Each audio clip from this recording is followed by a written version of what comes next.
Welcome to Understanding the Unhoused. My name is Joshua. Through a series of interviews with individuals who are experiencing homelessness, my intention with this podcast is to increase compassion and empathy for the unhoused. When people see an unhoused individual, they can feel fear, anger, apathy, sometimes all three. My hope is after hearing their stories, hearing what it's like for them on a day-to-day basis, it will make it clearer that these are just people. People who, through a combination of bad luck, bad choices, and, let's be honest, a broken system, have found themselves without a roof over their heads. Okay, enough ado. Amanda and I first connected after she saw the post I put on Reddit, asking folks to reach out to me if they wanted to tell their story. We connected over the phone, and she talked to me about the difficulties she faces every day. She's living out of her car in Connecticut, the worst time of year. She's had many issues with her family, and she struggles with mental health. Her resilience and desire to make a better life for herself, I hope you'll find inspiring. Please enjoy the interview. Thank you for joining me, Amanda. I really appreciate you taking the time out of your day. Talk to us. Thanks. Thank you. How did you find out about Understanding the Unhoused? I saw on Reddit, I believe it was you who posted it. I'm not quite sure who it was. Somebody had said, you mentioned a podcast, and I was like, oh, it sounds like a great idea. It sounds like a great way to get people to understand, that the homeless are not just, we're not creatures, we're not, these people who you have to despise, we're actual people. We're trying to make ourselves, become better. I just wanted to be trying to get out of a really bad situation. Exactly. Yeah. Well, good. Thank you for reaching out. I really appreciate it. Can you talk about your situation? So I'm one of the working homeless people. So I might get this to be a very long story, but no, that's what we're here for.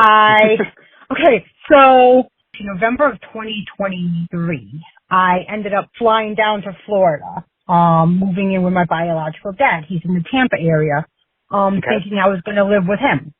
It only lasted a month. Something didn't work out between me and him and his wife. So I flew back up here a month later, right before Christmas, because I was like, hey, this isn't working out. These people, something's up with them. So my mom was very supportive. She still is. Oh, that's good.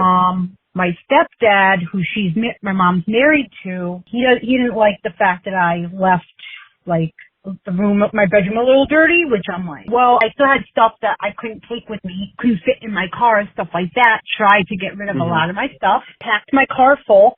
So my car ended up getting put on a truck, one of those cargo trucks, stuff like that. Okay. 18-wheelers type, and it got shipped down to Florida with most of my stuff in it. There was some stuff I couldn't take with me for whatever reason. So he's like, well, you better. I came back up here to Connecticut in December 2023, right before Christmas.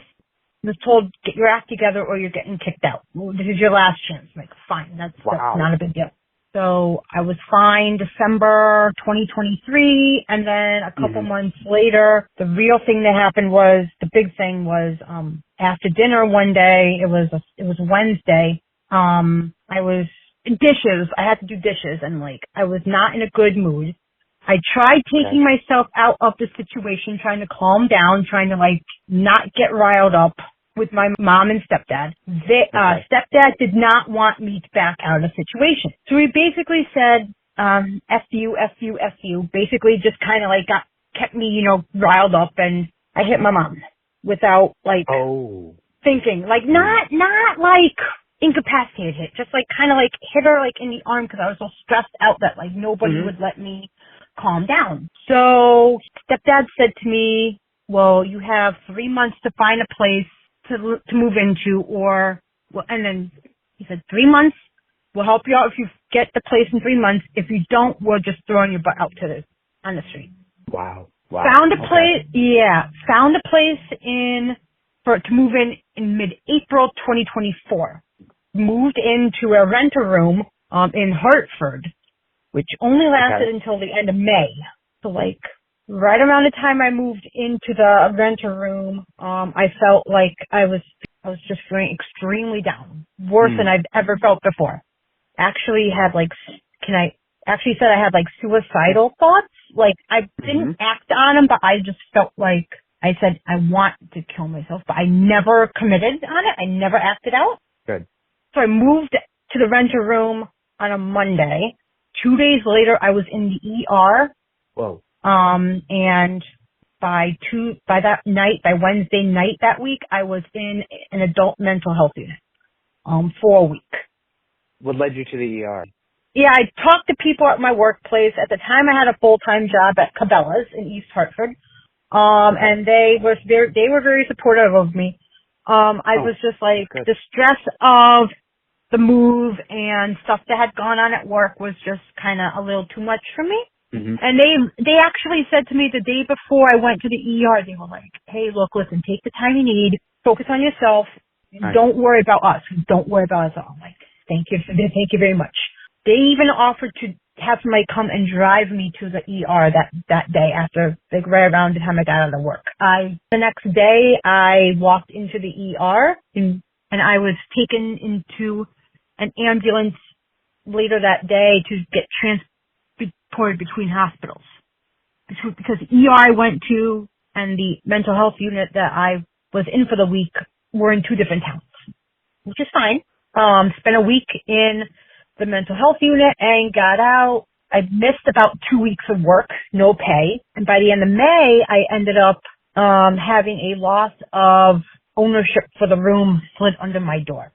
Wow. Yeah, so that kind of stressed me out. Like I wasn't like, it was kind of my fault that I didn't tell anybody, and I knew I should have told somebody like this is what was going on to like maybe like see if I could like try to get stuff taken care of. But I packed all my stuff up on Memorial Day. I quit my full-time job of 6.5 years at Cabela's on Memorial Day. After I talked to my stepmom and my mom, and I spent 3 weeks on the road, late May, early June, 2024. Stepdad paid for hotels the entire time there, like while I was driving down. Yep, and my mom paid for the hotels and stuff. Like she gave me money so I could drive back up without having to spend any more money than I already did. The true homelessness actually started though when I got back up here. Right. I was going to say, you got back to Connecticut and did not I have nowhere to go. Well, because I spent a couple more nights in hotels in Connecticut. That was three more nights. So I tried to get unemployment. Couldn't get unemployment. Sure. I was able to get food stamps. Like $200 worth of food stamps a month, through the state. That's good. But I was sleeping in my car. At least it was the summertime though, at the time.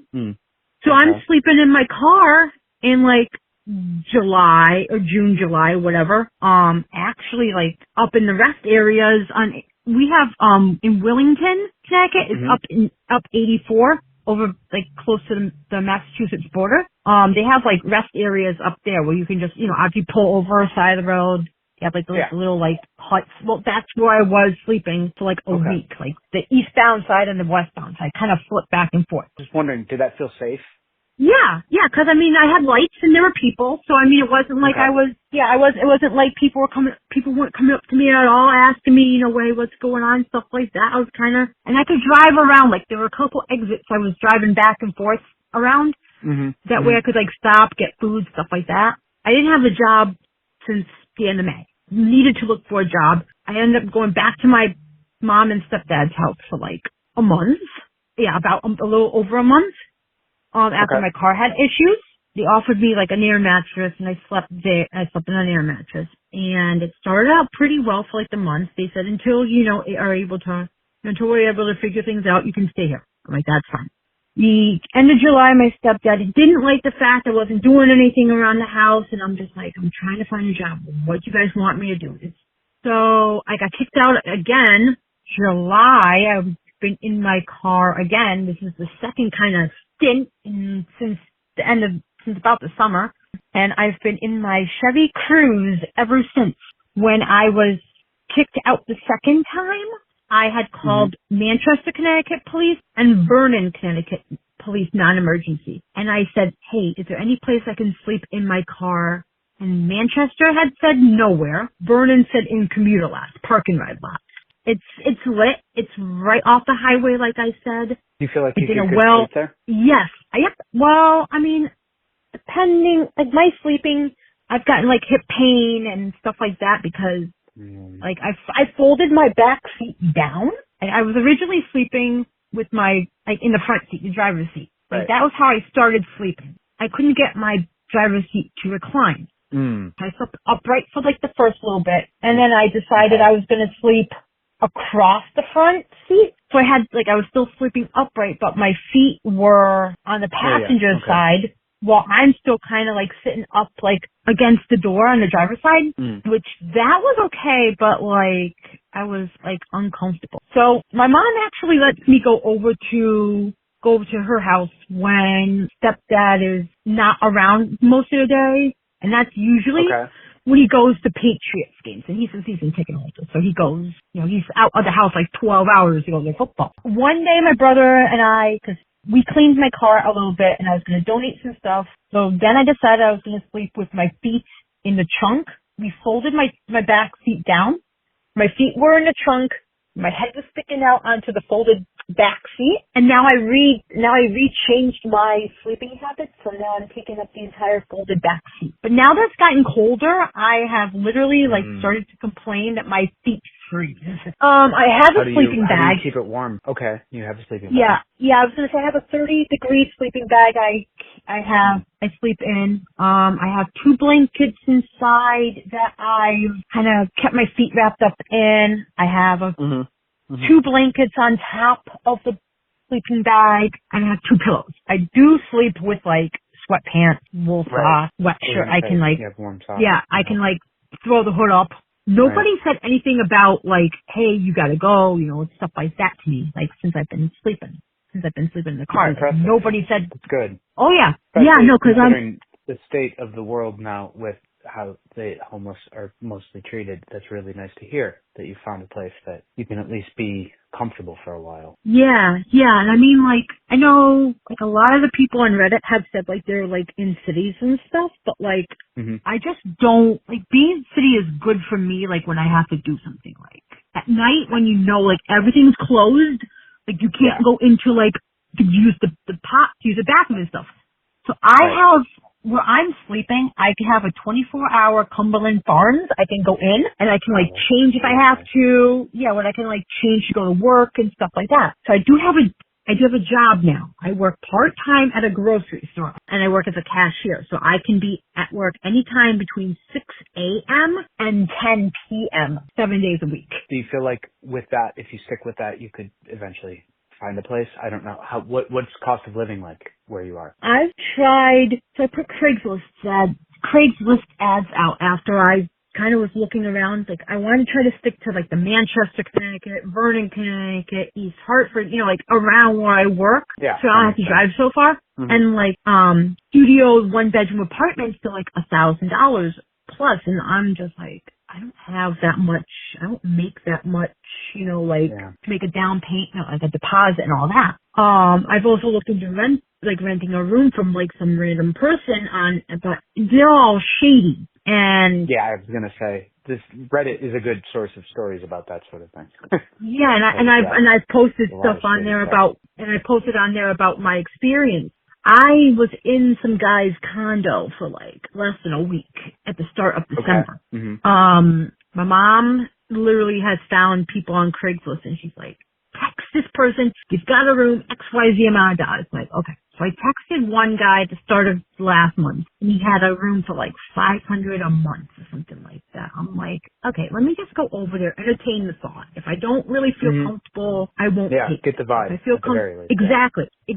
So I went over to this guy's place and he's literally like, I'm 37 years old. This guy is like twice my age and he works at the airport. He works at Bradley. Like he's semi-retired, but he has his job and he can go like early in the morning and stuff like that. He showed me the room and he's showing me up around and he goes, well, I haven't told my family I'm renting out the room. And I'm like, he said to me that they were going to come over during Christmas, but if they saw me, being in the condo, they're like, well, what's she doing here? And that's when he would have said, I think he said he was going to lie to him about what was going on. He was never going to say he was renting out the room to some stranger. That was around the time it was going to be cold, like one of the cold snaps that we had recently. Oh, and okay. He told me flat out, you're not sleeping in your car tonight, after I said I was going to sleep there. So Right. he basically never gave me the option of whether or not I wanted to be in the room. Kind of said, you're not sleeping in your car. We grabbed groceries. We grabbed dinner. He had me bring my car to his place, and I only lasted like less than a week. By that weekend, he was going out of state. He was going to New Jersey. And I wasn't feeling at all comfortable. I called my mom because she works at the grocery store I work at as well. She had just gotten off of work at 11 o'clock. I was going to go in for like 2 or 3 or something like that. Okay. I told her I don't feel comfortable here. He said this, this, and this, and she got pissy. I guess she got upset at me for like expressing my concerns. Wow. Yeah, because she was like, she said, that's a great deal. That is a great deal. You should be, and I'm like, Mom, this guy is like, what he said just doesn't, gel well with what I'm thinking. Like, and so I left that Saturday to go, I slept in the ER that night, and I stayed at a hotel the next night because I wasn't going to go back to the place. The only time I went back there since is to drop off the key that I was given for the condo. I have not gone back there. So I did have a change of address to that condo, but I haven't changed it to like a P.O. box or anything because I don't have a P.O. box yet. And I'm thinking that's my next step. I was going to say, you should probably do that just to have some kind of an address, and you don't want to be tied to that place. Sounds cool. Right. So I'm like trying to get like the money for a P.O. box. I'm probably going to wait till next week. Early in the second stint of so like July, right before getting the job that I have now, people on Discord, they were kind of up my butt a little bit, kind of like thinking I was lying about being homeless. They actually suggested to me, why don't you you have a car, why don't you DoorDash? Why don't you donate plasma? And I'm like, that's like, I've been deferred from plasma, and DoorDash is great when you just need like a little extra money, but like not as like your main job. Like you're basically spending that money like that you're earning like 2 seconds later. And I'm like, they're great for some people who, need extra, but not for me who needs to, get it like, and they literally thought I was lying about being homeless, and that hurt my feelings.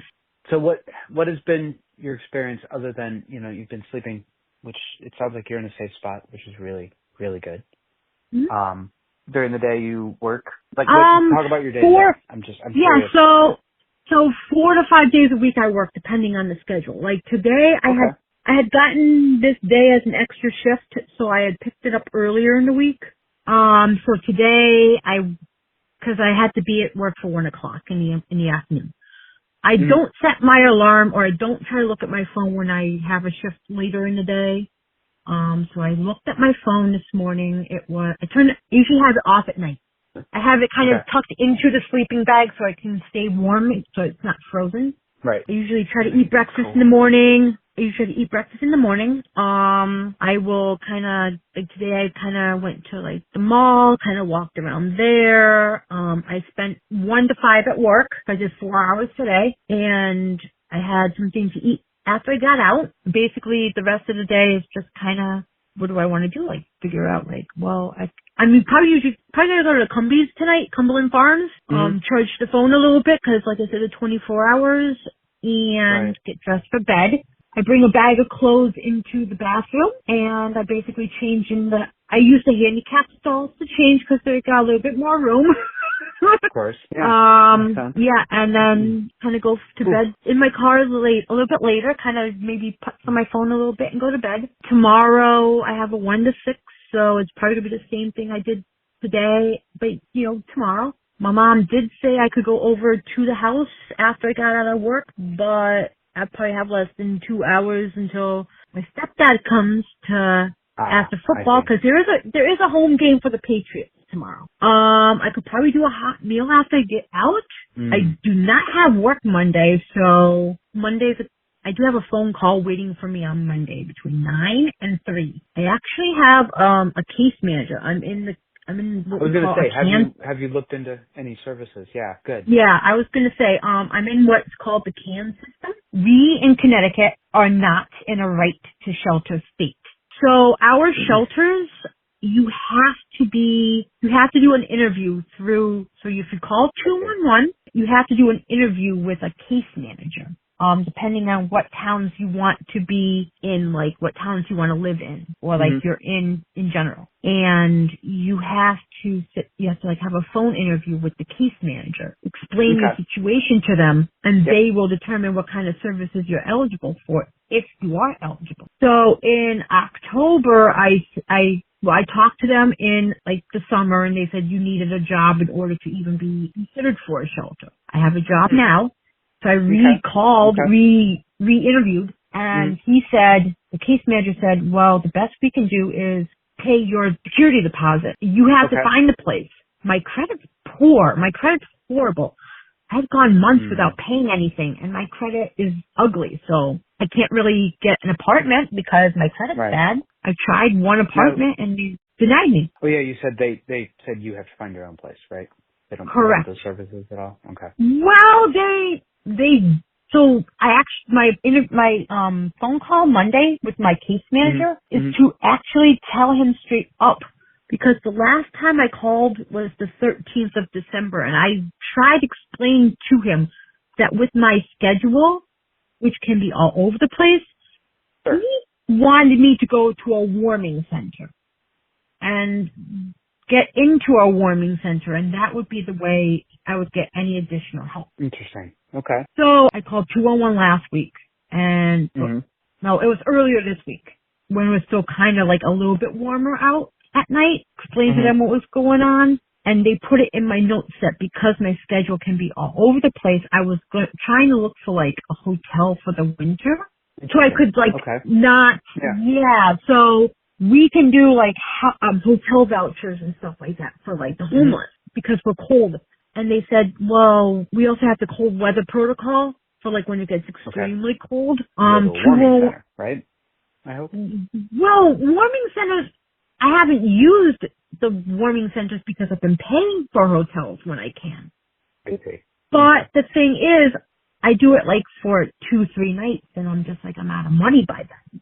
By the time I get out of the hotel, and I'm just like, ugh. I haven't been in one since because I'm trying to save up. But hopefully Monday goes well because that would be great. Because I can get up at like, I just don't want to like have to set an alarm if I go to a warming center and have to like wake people up with the alarm, so I have to go to work for 6 a.m. Or the closest one to me, they open at 7 to let people in there for the night. But there's already no room by the time I get over there. I tried it once. I got out at 6 o'clock one night. Went to the warming center. They were already full. All the beds were taken. And there were like more people than like I expected, like waiting to see if they could get in. So many states are so underfunded with that sort of thing. They don't have enough space. Really hard. So like, so like my case manager was like, well, why don't you drive around? Do you need any more warming centers? And I'm like, I don't want to drive around the entire state of Connecticut to find a bed for the night, to find a warming center. Like, that's ridiculous. Like, you want me to go like an hour out of my way, not get a bed for the night. Like, that was what he was trying to say. I don't want to hang out in Vernon, like over by the warming center all day just to get a bed that I might not need all night. So like next week, like today, for example, and most of all of next week, like my shifts are until 6 o'clock at night. I can't make it to the warming center and get a bed next week. That's the problem. We're now in January in Connecticut, so it's going to be very, very cold. And what's so the situation with your family? Like your mom, you can't go back there with your stepdad there. Right. Correct. Wow. Like I can go back there to I went over there for Thanksgiving. I went over there for Christmas. He was cool. Okay. There was nothing wrong with that. Like, that's good. Because, it's a holiday and everything's closed and stuff. So I figured why let me go over. So that wasn't bad, but like tomorrow, like I could go over there after I get out of work at 6 o'clock and maybe like have a quick meal, and then, you know, that's about all I can do because he won't let me sleep there. That's like, he'll let me stay for a little bit, but he won't let me sleep. Like if I explain that to him, like if I, like that's what's going to happen, that's fine. Like I just can't like crash there for me. So can you talk about what happened before this in life? Like how did you get to this place? I'm just like, I'm curious about your backstory. Yeah, so, I guess my whole, like I've known about homelessness since 2011. My grandmother, like I lived in Bolton, Connecticut, which is like a town close to where I am now. Like, cause I'm like, I've been in Connecticut all my life pretty much. Well, most of it. Okay.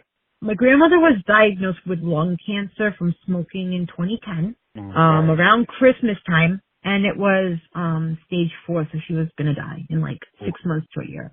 She passed away Friday, May 13th, 2011. Before she died, she told us that my grandfather would not kick us out of the house. And he did. He kicked us out in October 2011. Damn. So we ended up sleeping in a hotel for a couple nights. So in 2011, October was around Halloween, and that was like a real bad snowstorm that knocked power out for like a week. We were homeless in a hotel for a couple days, then went to my uncle's house, the one sibling of my mom's that she speaks to still. So we spent a couple more days in their living room, with no power. So we ended up finding a place that we were in for like a year almost. And so 2012, we had to move again. Then basically I think half a year at my stepdad's house. At the time, they were, you know, longtime boyfriend, girlfriend, mom and stepdad. We spent half a year there as homeless, until we found a place in the spring of 2013. Spent a couple years over there and moved back to stepdad in 2016 it was, because it was the Summer Olympic Games and they got married. And I take it you and your stepfather do not have a good relationship. It's hard to say yes or no, but like, I can be defiant when I can. Okay. And I think that's what makes him mad, like having people be defiant to him. Okay. My mental health also is a problem, so I can't like scream. I can't like put myself down. I can't do like so many things that he does, and it doesn't make sense. What kind of help have you gotten for the mental health? So I've been misdiagnosed with a lot of stuff since like my childhood. I did end up going to Grace Webb School in Hartford for 2.5 years for high school. From half of my sophomore year to graduation, I was in Grace Webb is on the Institute of Living in Hartford Hospital. So that's where I ended up going to school at the last 2.5 years of high school. Small class sizes, and it was like no more than like 10 people. So like no homework, no big tests, none of that stuff. Easy. Graduate. Boom. Done. 2011 was basically diagnosed with bipolar NOS at the time. Like basically on the cusp between bipolar and depression. And then it wasn't until like maybe like 2 years ago or so that I was diagnosed like just being depression, like no bipolar. Oh, okay. Yeah. Like basically, like I said, misdiagnosed most of my childhood, most of through school. Maybe I'm still not sure exactly what I'm diagnosed with, but like I'm not quite sure. Maybe I have some Asperger's that I don't know what's going on, but because I'm like kind of like, I'm sorry. When I like something, I will like have my mind set on it. Like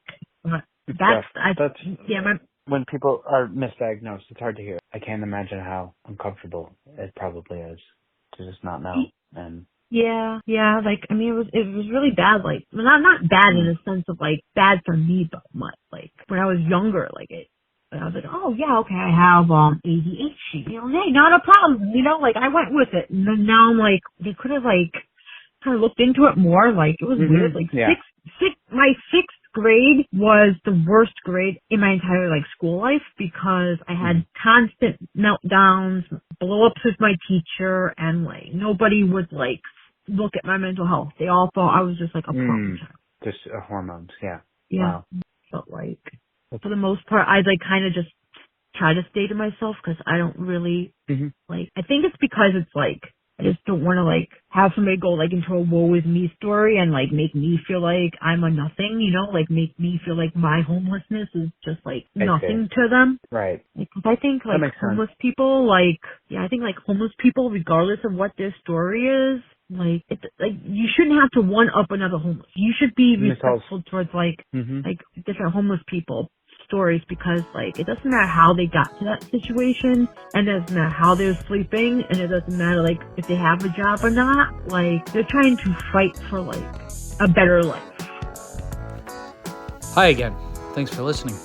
If you know of any unhoused individuals that would like to be interviewed, or you would like to submit an interview yourself, please reach out to us through the website, understandingtheunhoused.org. Click on the contact button, send us a quick message. We'll get back to you as soon as we can and get things moving. Also, while on the site, if you're feeling generous, please click on the donate button. There is a very low overhead for this podcast, but there are costs involved. Thanks again for listening. I hope after hearing these stories, you will have a little more compassion, a little more empathy, and a better understanding of the unhoused.